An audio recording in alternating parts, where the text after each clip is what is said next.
Right, our top focus, Israeli Prime Minister Benjamin Netanyahu will arrive in India shortly for a 6-day visit. This is the first visit by an Israeli Prime Minister in 15 years.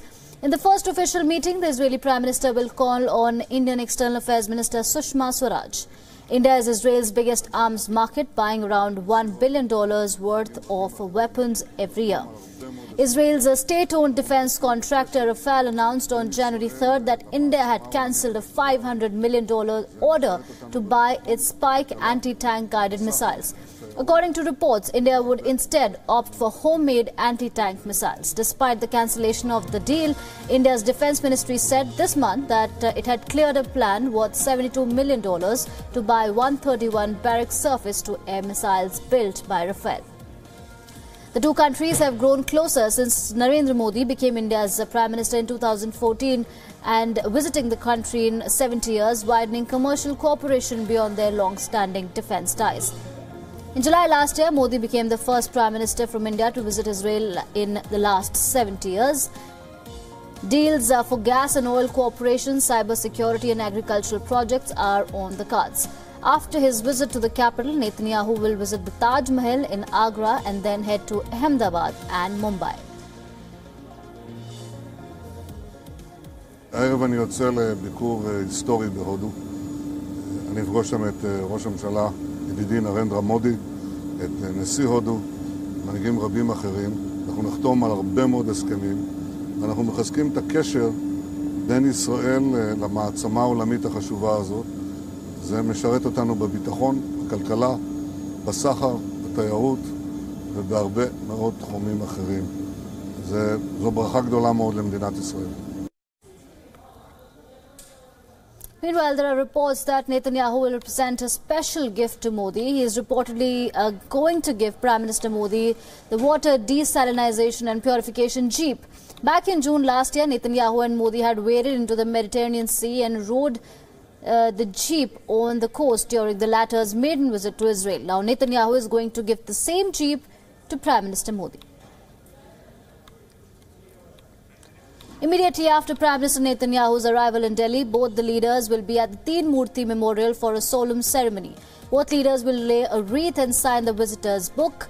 The ceremony marks the formal renaming of Teen Murti Chowk as the Teen Murti Haifa Chowk. The three bronze statues of the Teen Murti represent the Hyderabad, Jodhpur and Mysore Lancers. They were part of the 15th Imperial Service Cavalry Brigade that carried out the assault on Haifa on September 23rd in 1918 during the First World War. The capture of Haifa cleared a route for the Allies to the city through the sea. 44 Indian soldiers were martyred during the liberation of the city in the First World War. The 61st Cavalry celebrates 23rd September as Haifa Day.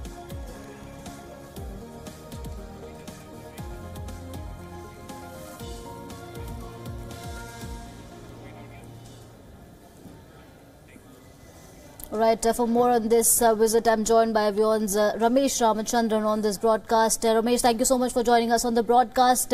All eyes on Israel Prime Minister Benjamin Netanyahu's visit, and both countries are in a way commemorating 25 years of stronger ties. What can we expect, especially at a time when just lately India voted against Israel at the United Nations in that very crucial resolution on Palestine? Archana, Prime Minister Netanyahu's flight is on course to arrive in New Delhi by my watch about another 25 odd minutes in New Delhi here.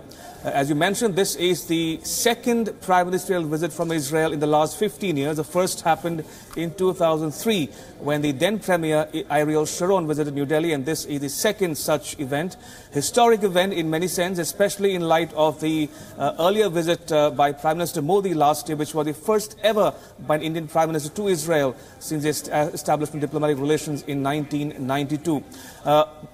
All items will be on the agenda when the two leaders meet in New Delhi tomorrow. Defense, security, cyber security, homeland security, trade, investments, innovation, science and technology, culture, Bollywood, and a host of other engagements lined up for the 6-day visit of the Premier here, including in Mumbai, Agra and Ahmedabad. Right.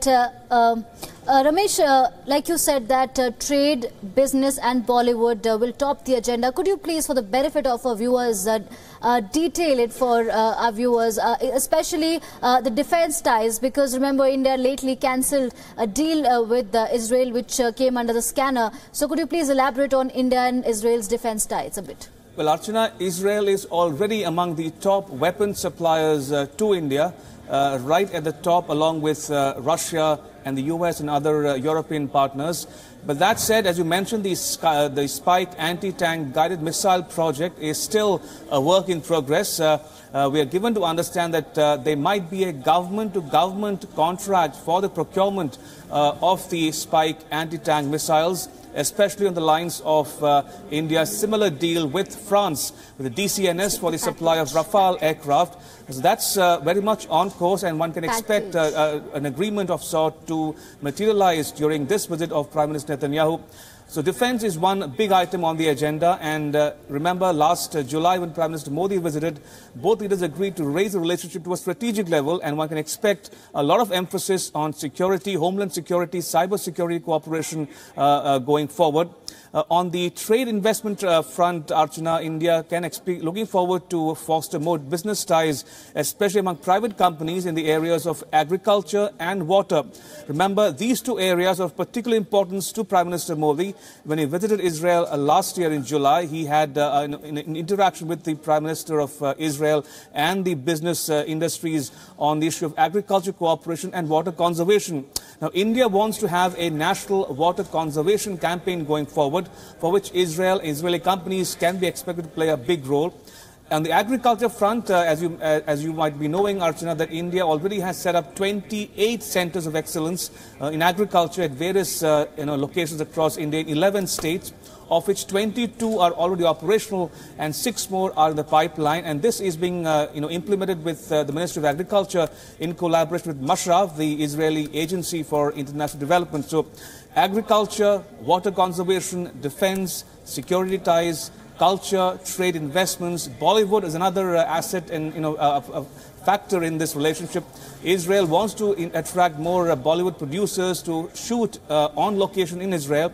Now, already one film called Drive has been shot in Israel, which features actors Jacqueline Fernandez and Sushant Singh Rajput, and another team is already visited Israel to scout for locations. So clearly, the bag is full as far as the bilateral ties are concerned. Right, Ramesh, thank you so much for that update, and especially like you said that Israel needs more of Bollywood, because at this moment it's fighting the boycott, divestment and sanctions movement, which has virtually put the country, isolated the country as far as culture is concerned, because many countries are accusing Israel of carrying out atrocities against Palestine. That's a different issue altogether. Let's, for the benefit of our viewers, give an explainer of what this visit means for both India and Israel, because both the countries are setting their bilateral ties on a higher trajectory. This Benjamin Netanyahu is going to reach India shortly, and since the establishment of former diplomatic relations in 1992, Israel has grown to become a major player in India's defense sector. But the two countries are equally focusing on other areas such as agriculture, water and innovation. Take a look at the spot. Prime Minister Benjamin Netanyahu's visit to India is only the second by an Israeli premier ever. Ariel Sharon visited India in 2003. Over the years, India and Israel's relations have grown exponentially in defense, homeland security, technology, innovation and culture. Today, Israel is among the top weapon suppliers to India. India and Israel have been commemorating 25 years of diplomatic relations. On this occasion, Prime Minister of India undertook a historic first ever visit to Israel in July 2017. The visit of Prime Minister Netanyahu is a return visit on this occasion. India and Israel raised their bilateral ties to a strategic level during Prime Minister Narendra Modi of India's visit to Israel in July last year.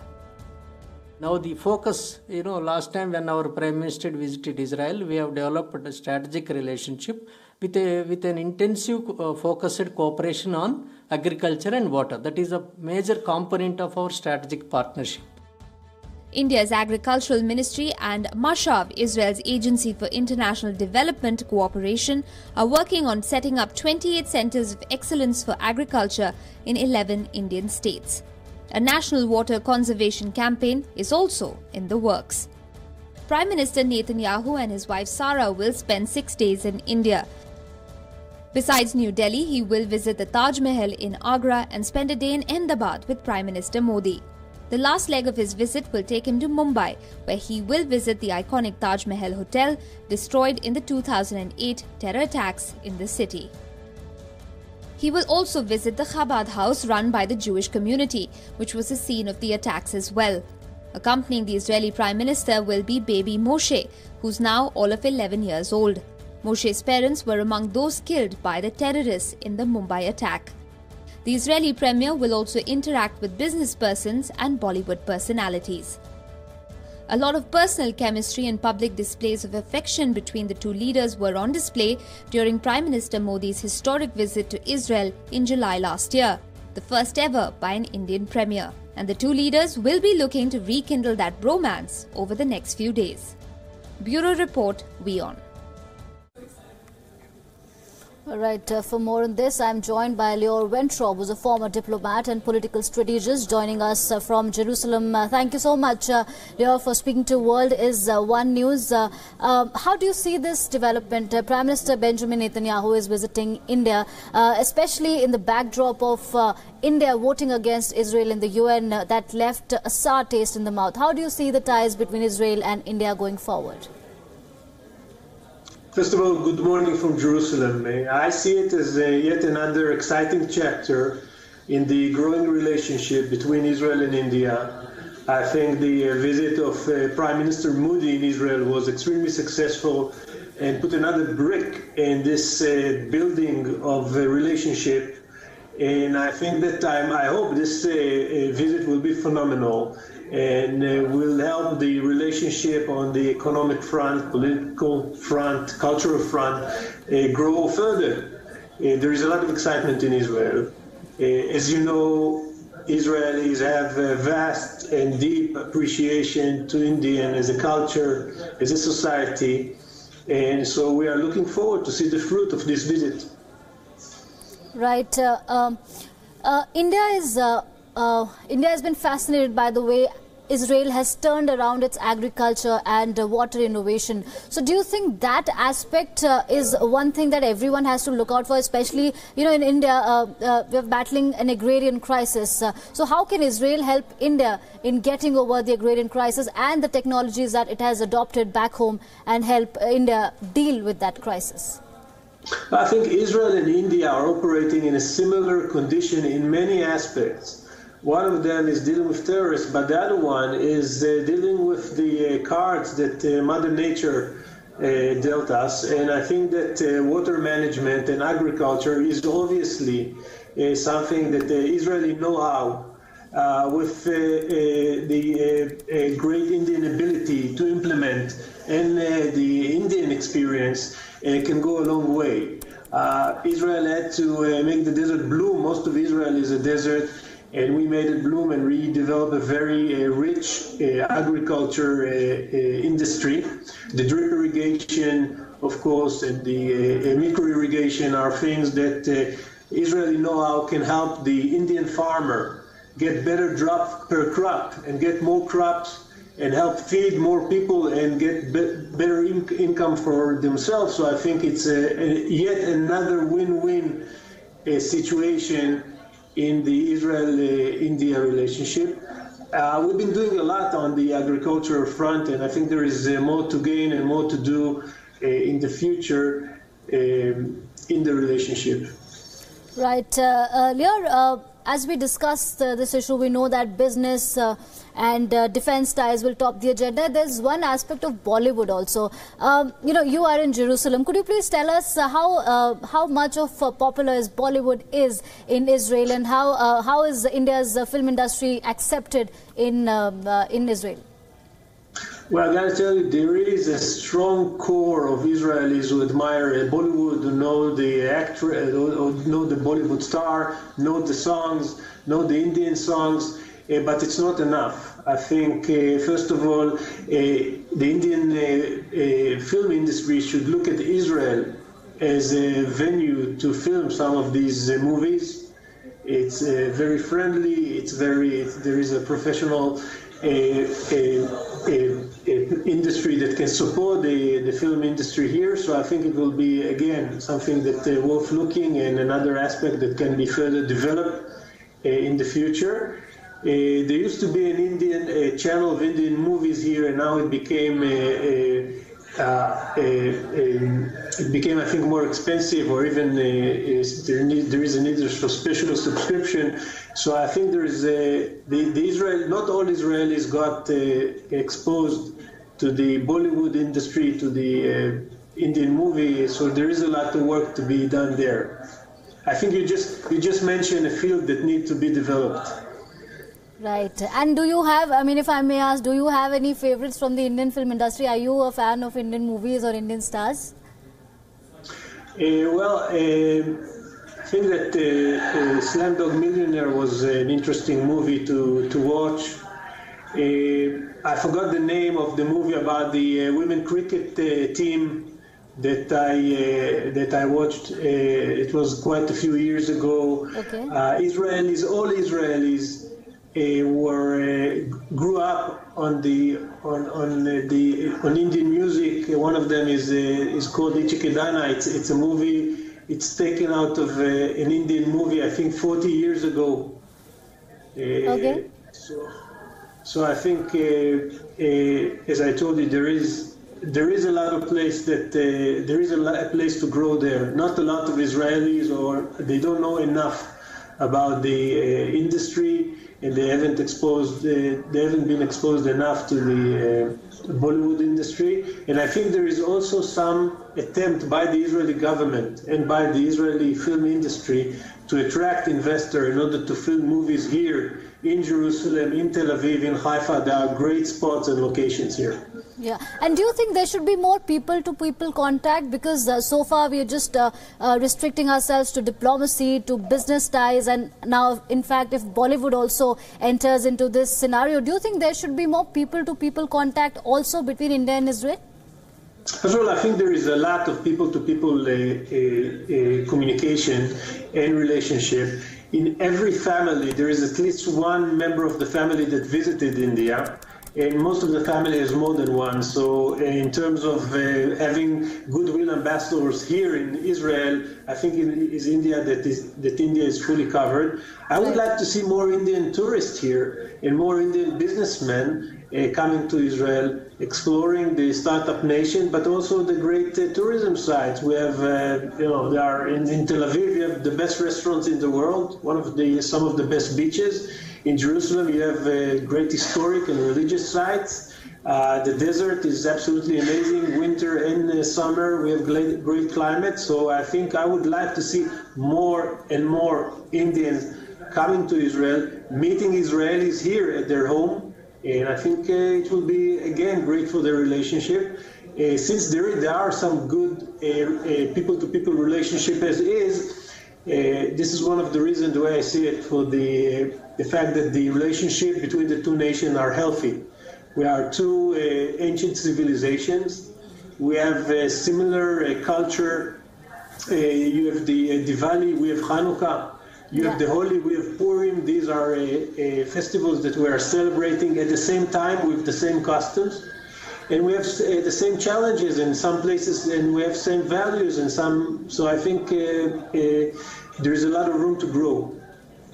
All right. Thank you so much, Alior, for that really interesting, input and opinion on this meeting. And as you said, we have a lot of similarities, and there should be efforts to enhance that people-to-people contact between both the countries. And thank you so much for joining us on the broadcast. And we will keep coming back to you because this is the big story. Israeli Prime Minister Benjamin Netanyahu is going to arrive in India shortly. Let's also get an exclusive interview which we could manage with the Israeli ambassador to India, Daniel Carmon. He says that India and Israel share a rich and strong relationship. Let's listen in. Asking you, in terms of optics, have the cancellation of the Spike anti-tank missile or India's vote for the UNGA resolution come as a disappointment to Israel?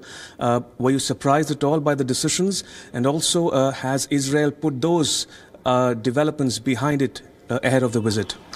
I would not want to comment specifically on those areas that you mentioned, because the relationship, and this will be reflected during the Prime Minister's visit, as all our relationship are reflected in the last few years, by the fact that the relationship are larger than specific events. I don't want to mention specifically the cancellation of the spike, because I would just tell you that there are processes that have take their time. What will be reflected during this visit is the fact that those relations are rich. They are all-weather it's an all-weather relationship. Sometimes we have and we can speak, and we do speak all the time. We have a wonderful relationship on the governmental level. But I would like to add an ingredient that needs strengthening, and it will be strengthened, which is the involvement of the business community in these relations and the people-to-people connect.